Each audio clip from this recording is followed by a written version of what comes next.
What's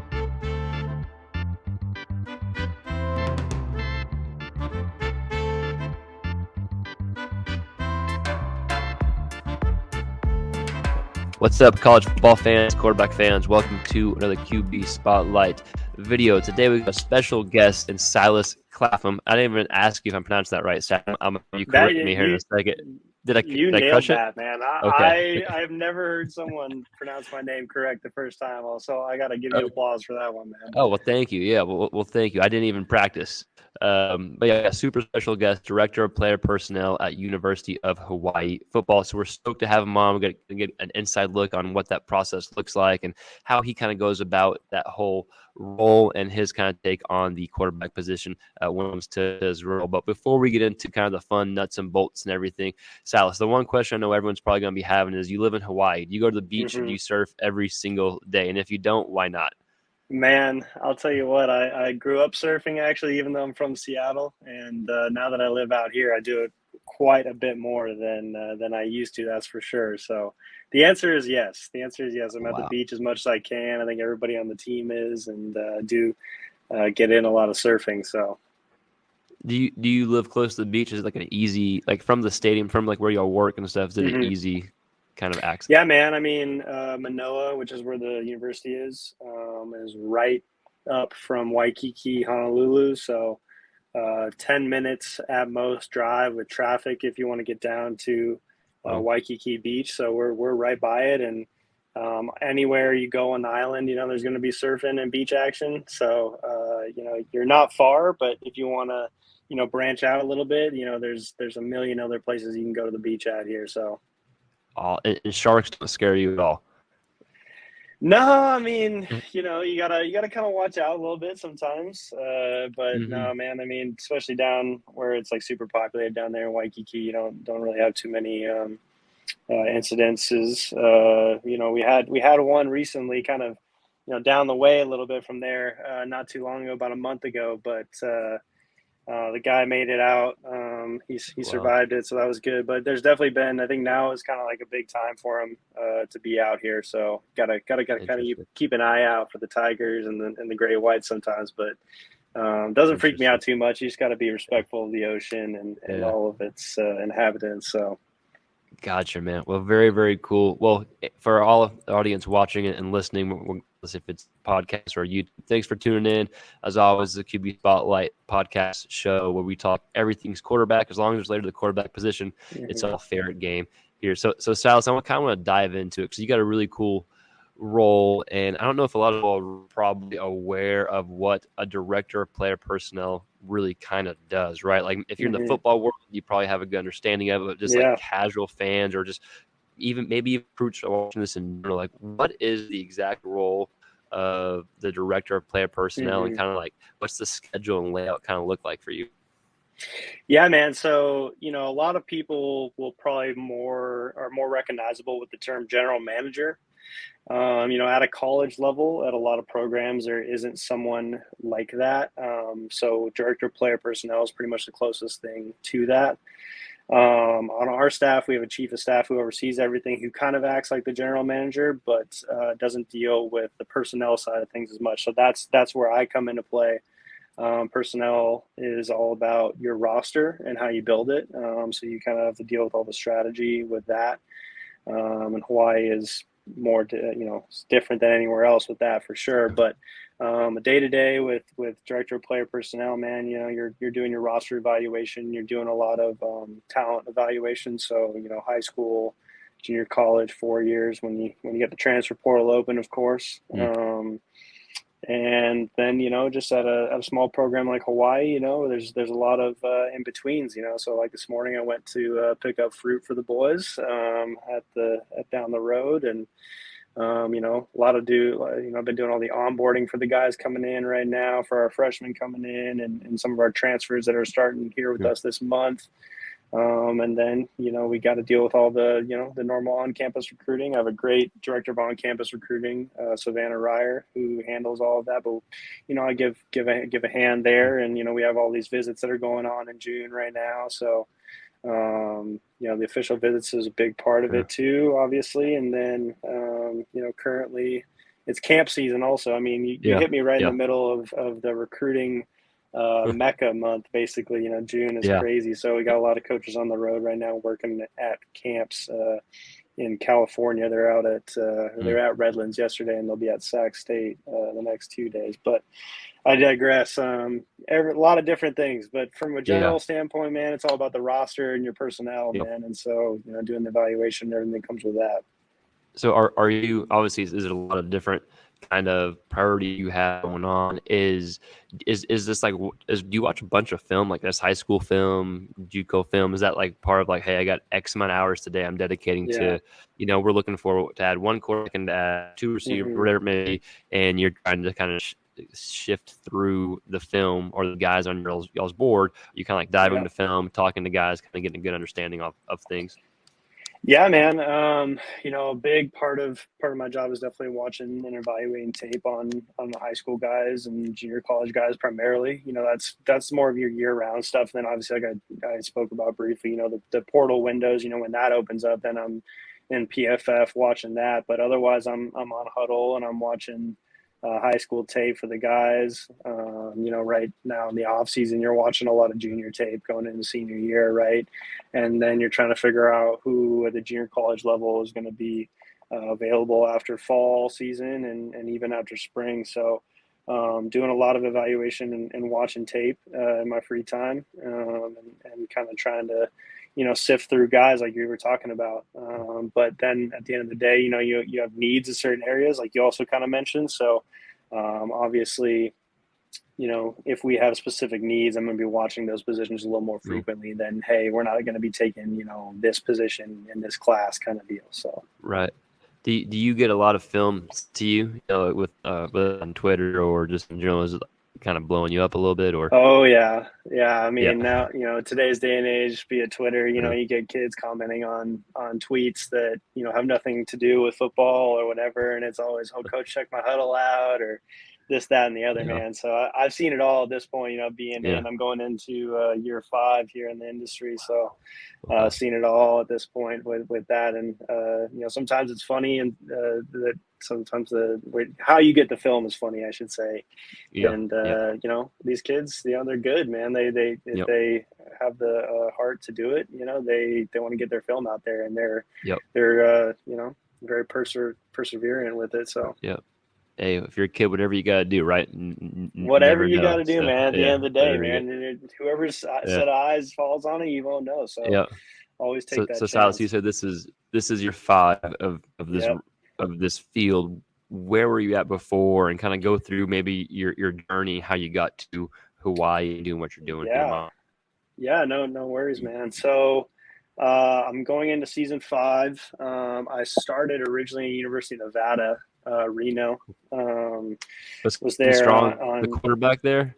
Carson Strong was the Yeah. quarterback. I was on Jay Norvell's Yep. staff. Lucas Mm-hmm. Gauthier was our director of player personnel. Him and our director of operations when I first got there. Vince Hug brought me in. So all 3 of those guys really super influential on me. But no, man, I mean, I grew up playing football a little bit. I'm from Seattle, like I talked about. I'll kind of give you a full backstory, but, played at a really prestigious high school, Bellevue High, best program in Washington. And that ain't no bias. That just will count the championships and the banners we got. But, grew up playing with a lot of guys that, have gone really far in their football careers, man. Buda Baker, Miles Jack, to name a few. My guy, David DeCastro. So growing up around, guys like that, football is always super big in our community and just in general. And so always been a big fan. Knew I wanted to do something in my life with football eventually. Got outgrown playing it during high school. So I stopped and I actually switched over to playing water polo. Funny enough, and I Okay. finished out high school playing that, and we were successful there too. But went to Florida State, had my 4 years down there, played water polo there with my guys, and then graduated and was trying to figure out what the next steps were and how I can get into football and into the field. And that's one thing that is really hard for a lot of people, and just in hard in general, is breaking into the industry in football and in athletics, college or professional. Obviously, professional is even a little more tight knit, but Took about a year and ended up landing that internship at Nevada, like I talked about, through Vince Hug, Lucas, and Coach Norvell. And so I started down there. That would have been summer of 2019. And so then I worked there for a year as an unpaid intern, and then COVID happened. I was doing a grad program at the same time. That's kind of how it led me to land that internship. But finished up the grad program right in the heart of COVID, and then was kind of trying to figure out, what's the next move. And so, they brought me back as a little bit elevated from an intern, and then the following year took one more step and got the GA pay finally. And so Nice. that was 3 years into it then. And then what would have been a year ago from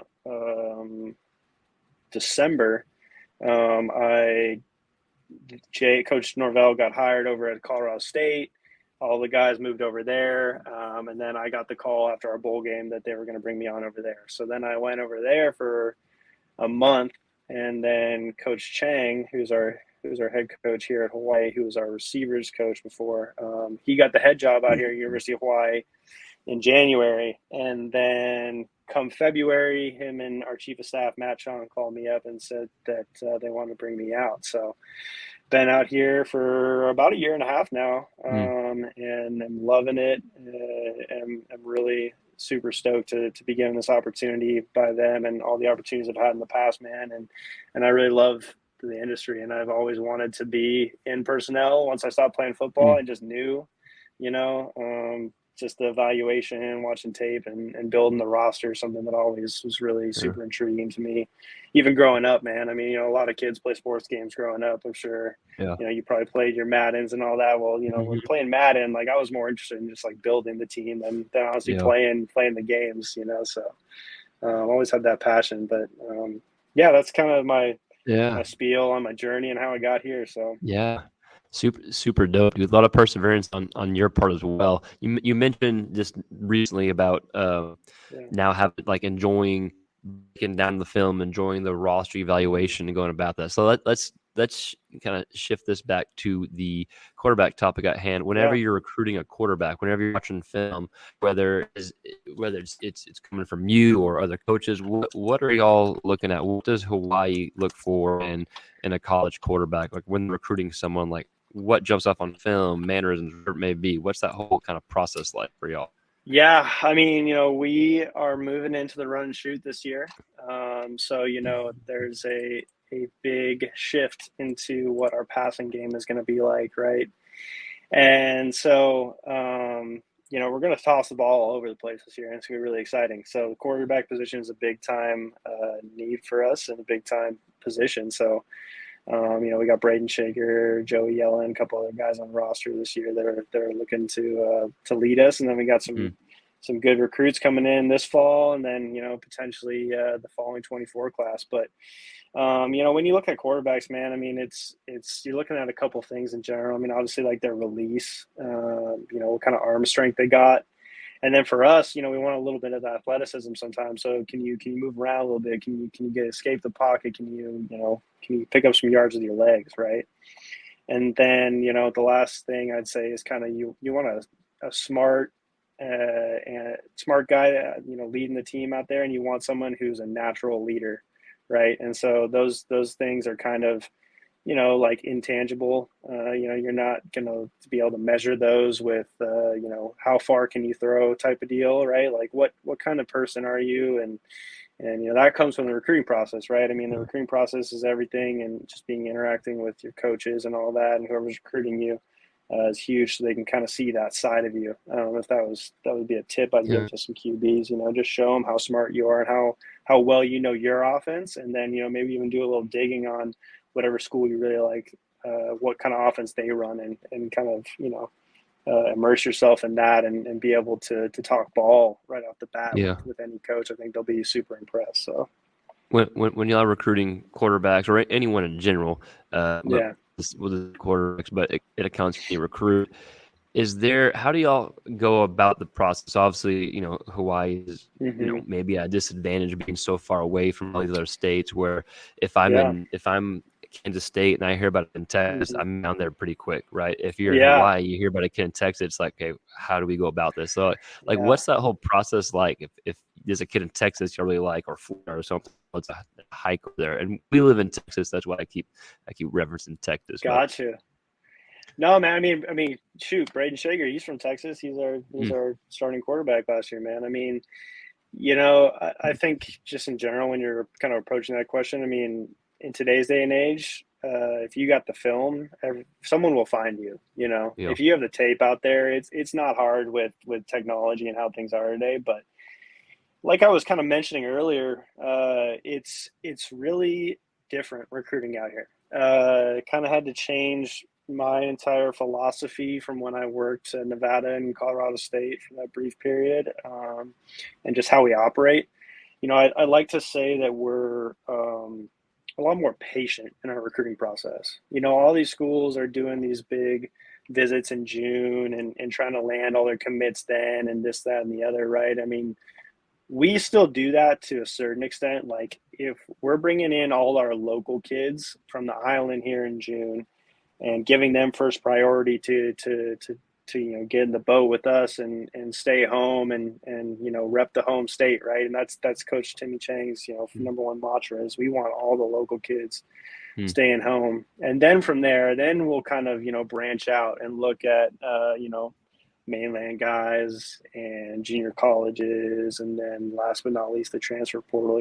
But um, for us, it's a little bit different because we're not getting on the road much to the mainland in the spring evaluation period, and we're getting out there very sparingly in camp season, so we only get to see and get in person with a lot of kids. So we're watching a lot of tape from afar, and we're trying to kind of initially identify some guys that might be next up for us in certain positions of need, and trying to figure out who we can go after later. But at the end of the day, like, we recruit guys who want to be here, and so we have a team full of guys that understand what it means to play for the University of Hawaii and represent an entire state. mm, And we want kids like that. And so through the recruiting process, we do a lot of internal evaluation with these kids, and trying to figure out do they fit with us, and they fit that mold, and do they have that desire and passion to come here and represent the state of Hawaii and play for the University of Hawaii. So mm, um, it's different because we're not going out and doing all that stuff in June, right? And then kind of coming back, because especially at a group of five level, man, I mean, it seems like most of the time, kids are going to commit in June, and then they have a really successful senior season, which is what you want them to have. But, then there are bigger fish in the pond that come into play, right? And so, when we were at Nevada, you'd lose a lot of kids later on in the season to bigger programs. And so I think, that aspect of being patient kind of comes into play. And then you also right. have to kind of think about, hey, the transfer portal opens December, right before kids sign. Well, we've been successful in kind of sitting back and waiting to see, who is actually going to, follow through on the scholarship offers to their players, because there's a lot of kids that get dropped that last second for Mm-hmm. exchange for a transfer guy, and that's the reality of college football today. And I think that's why a lot more kids are committing super early on. Um, but for us, we like to be patient. Also because of that, because we say, hey, like, we're interested in you this whole time, and if you're interested Yep. in us, then we're going to do in-season visits with you, and come December, if you're really still that interested in us, well, we're going to be right there waiting for you, man. Yeah. We're not going to take anybody that we're going to drop later on. So Yeah. we're not in the Yeah. business of doing that. We like to make sure we honor our agreements and our scholarships. So Officer. Yeah. And you're yeah. like we in Texas we work with a lot of football guys, a lot of Hmm. quarterbacks that will train, or just Yeah. footballs in general. And you hear all the stories of kids getting offered, but you can't commit, and then it's Yep. like that whole process and stuff. So it's cool that y'all kind of go along those lines about Yeah. how y'all do it and handle it. Another Hmm. thing one to get to that's kind of in the same ballpark, because obviously Hawaii is a beautiful place, the beaches, people For want to go sure. there. Do y'all ever? Is it ever an issue? Do you have to talk like kids just wanting free official visit to come out there? Like, is there a process in place? Like if like a kid can you tell, okay, he's really interested, let's give him an OV, or it's like, okay, this kid just wants to come out and enjoy the beach? Is that ever an issue Yeah. at all?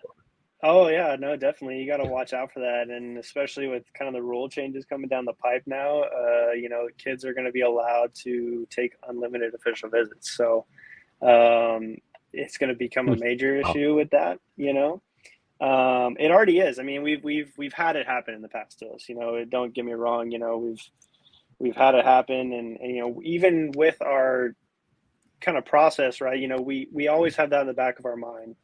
That's always something. Hey, these kids are just trying to get a free trip to Hawaii for the weekend, and this, that, and the other. And we have a lot of strategies in place to kind of, prevent that from being the case, right? And even and it sucks because it even extends into the parents sometimes too. And Mm-hmm. so, sometimes when we bring mainland kids, we're not bringing guests, or maybe we're only bringing one guest and all this kind of stuff. Like, are you here for business, or are you trying to bring your girlfriend out here and have a weekend? And we've seen it Mm-hmm. all, man. I mean, it's a reality, and it's unfortunate, but you have to navigate it because you want to get the best players, but you have to make sure that this kid is actually coming for the right reasons. Right. Right. Interesting, man. Yeah, that's always been something I've thought about. This with Hawaii. A few more Yeah, questions, Silas. Then I promise yeah, I'll no get you out. worries, I know man. you're No, super you're busy, you're and hitting a lot of great obviously, questions here, man. It's yeah, crazy because you're hitting a lot of questions that Hawaii specific are it's just way different than anything else. yeah, So I yeah. appreciate that. No, it's fun. Years ago, not to go too far back, and like I was like 2007, I think. Hmm. Hawaii was the first school I talked to on the phone when I was getting recruited. I ended up not being very Really, good, so they didn't offer me. Yeah, Coach Robolich, the old Wild State. that's I think he was awesome. maybe the OC at the time. Then he probably watched my film and was like, "My gosh, I'm not talking to him again." But anyways, that's my only Hawaii connection. But with that, what is so we've talked about some of the kids with the official visits, and we've talked Yep. about just quarterback breakdown in general. So I'll kind of ask you Hmm. maybe a specific-ish question if there's even an Yeah. answer. So obviously Texas is a hotbed for football. A lot of quarterbacks come out of Texas, California, kind of Hmm. pretty much anywhere, but Texas is always one of the main states with quarterbacks. Is there, when you're watching film or just the football world, the football coaching community, is there a certain type of quarterback that comes from like different states, if that makes sense? Like, oh, Cali quarterbacks do X, Y, and Z. Texas quarterbacks do X, Y, and Z. These quarterbacks are polished. These quarterbacks aren't. They're raw. Hmm. Whatever it may be. Like in our my point of things, we would do a lot of Hmm. strength and conditioning and speed stuff with the Yeah. guys. But there's so many good like quarterback trainers out there now, and so Right. much time to develop. Like a lot of these quarterbacks, like when they're seniors or going to be freshmen, like Yeah. they're polished, they're sharp. At least down here in Texas, where football's king. So I don't know if Hmm. y'all have different states where like, hey, a kid from Wyoming, super good, but he's raw. A kid from Right. Texas, super good, polished. Maybe he hit his ceiling already, but the Wyoming kid Hmm. didn't. Or if that does that question kind of make sense as No, far as yeah, yeah. yeah. I kind of get what you're saying there. I think today's day and age, it's really not like a state by state basis. It's more on the like high school and who you train with, like you're kind of talking about. Like, what is your coach? What is your high school coaching staff like? Like, what is your program like that you're coming from? And then like, who are you training with in the off season? Because I feel like everywhere, like you're talking about, has like trainers for whatever position these Mhm. days. And I mean, some are good, some are bad, some are in between, right? Sure. But Yeah. the Yeah. that kind of determines it on the trainer side. I mean, the high school side, like, are you from a little tiny high school in the middle of Wyoming, like you talking about, or are you at modern day in LA, Mm. right? So I think from a state standpoint, it doesn't really stand anymore. I will say that you left an important state off the list there in terms of quarterbacks. That would be Hawaii. Yeah. Might be the number Facts. one No, I quarterback did. state. I just Yeah. want to throw that You're out right. there for all my Hawaii QBs No, and, you're and all the right. ones in the Tua, Dylan league, and Gabriel. You're right. You absolutely right. you know, so gotta You're pay my guys some respect there, especially when the head man over here is a local boy who grew up here and one of the and best tossed a ever. few Yeah. touchdowns and some Yep. passing yards during his career. But no, to kind of sum up your question, I think it's not really a state by state basis. It's basically going to be on kind of what your high school program, what your training program looks like, True. and it seems like almost every state has the sufficient level to get you where you need to be. But you're kind of be looking at what kind of high school program they're mainly coming from if they don't have a trainer. So Are there certain like high schools? I'm sure that there are, but y'all have developed like good rapport, good relationship with coaches. Like, yo, you gotta look at this kid. Like right off the bat, you're like checking this kid out. Yeah, no, I think in terms of that, you have a lot of relationships out there between your entire coaching staff and a lot of different programs based on the recruiting area, right? Obviously, we know everything that's going on here on the island and on the other 7 islands, and even the ninth island these days. Got to shout out my guy Chris Brown, our linebackers coach, who does a great job recruiting Las Vegas. No, I mean, I think that's a relationship based thing for sure. Yep. And anytime a coach is hitting me up about their players, like we're going to be watching, and I'm going to be giving them Right. a watch. So, it kind of comes hand in hand with the stuff you're talking about on the Twitter. Like coaches are hitting me up there, coaches are texting me or giving me a call about their guys, sending prospect lists. But if there's ever a coach that hits me up like, hey, like this one guy, like you got to watch, then I'm giving him a watch for sure. So Yeah. Yeah. Very cool, man. Sal, this has been so fun. I got one more question, and then we'll all get you right, out of here. man. I know you're busy. Hey, what's the Yeah, what's no y'all's? worries. I'm just getting sidetracked. What y'all's was all looking like right now? Y'all do weights in the mornings, speed later. Like, what's that kind of process kind of right now? Actually, yeah, let's Yeah. talk about that. What's the college football program looking right now in June and July for anyone watching? So these guys are in summer classes right now if they need them. They have summer access now, which essentially is like, hey, if you have taken care of your academics during the year, then you don't have to take summer class and you can participate fully in the summertime, be on campus, and be working out with the guys. But like what their schedule looks like is they'll alternate lifts in the morning, so offense and defense split. Whoever is not lifting during that hour will be out on the field getting in speed work, and then in the afternoons they'll have PRPs, player ran practices. So Cool. knocking those out, and we go 5 days a week on that, and then they'll have weekends off. There's optional lifts obviously going on Saturday. But a lot of the guys have a bunch of free time in the summertime right now Mm-hmm. to go out and explore the island, be at the beach like we were talking about. But really, these guys are back now. Their break is in May after school Yep. ends, and then they're here all the way until end of season. So come back. May 30th was report date for them right after Memorial Day, and then they're in it. And man, these guys are locked in, and they're getting ready to go for the fall. It's really Mm. cool to see, man. We're gonna have a Yeah. really fun second year here as a staff and as a team, and they're all super excited for it. And you can tell Yeah. because they're working their tails off down there in the weight room with Coach Yeah. Cody Cook and the guys. So it's exciting to see, man. And Yeah. I'm excited. I'm already getting excited, and we're only in Yeah. June. It's still a little over 2 months away, but we're Right. in that time period right now where it's like, like the season is kind of creeping up on us a little Yeah. bit, and I just want to get there. So I think all the I guys can feel the same. I can sense that excitement in your voice too. You Yeah, talking about it. That's cool. All right, so last question, and we'll get you out, man. What would for be sure. your one or kind of like your main advice to kids or specifically quarterbacks in the Hmm. recruitment process? Like, I'm not talking about a kid that's got like no shot, but or a kid like Right. a star, but a kid that's like, man, he's talented. Like he's in between. Yeah. He's almost at that next level. What's your like piece of advice to a kid like that that's almost at the next level? Man, I think one thing for all kids that I like to tell them off the bat is play as many sports as you can and want. I think that's a lot of times these days, like kids are specializing super early and getting kind of left out of other sports. And you learn a lot of skills in other sports, especially at the quarterback position. Like if you're playing Right. baseball or running track, like doing any of those spring sports, and those are big time contributors for you. I mean, a lot of college coaches are looking at multi-sport athletes, but I think in terms of getting recruited, man, I think you gotta put it on tape.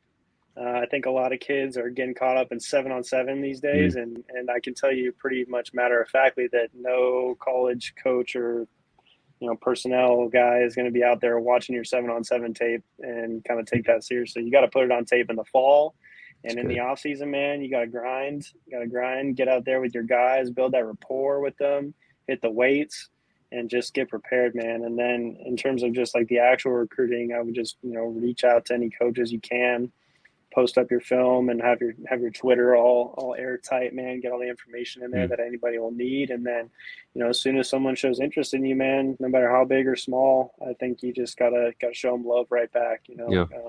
And like you were talking about, the biggest profile quarterback and the lowest profile, man. I mean, whoever's reaching out for you, man, to you, just be respectful, Yeah. and just be thankful. And so, we deal with a lot of kids like that.